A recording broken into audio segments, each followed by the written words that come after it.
Ayan, luto tayo ng gulay. Ano nga yun? Talbos ng kamuti. Lagyan na natin ng crab. Ano to crab? Ito na yung binibenta na nila. Yung galamay. O, ayan. Ilagay na natin ang talbos ng kamuti.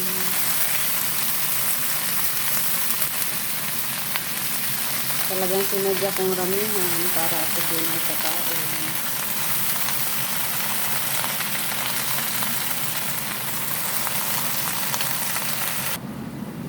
So, ayan na nga. Okay na siya. Luto na siya.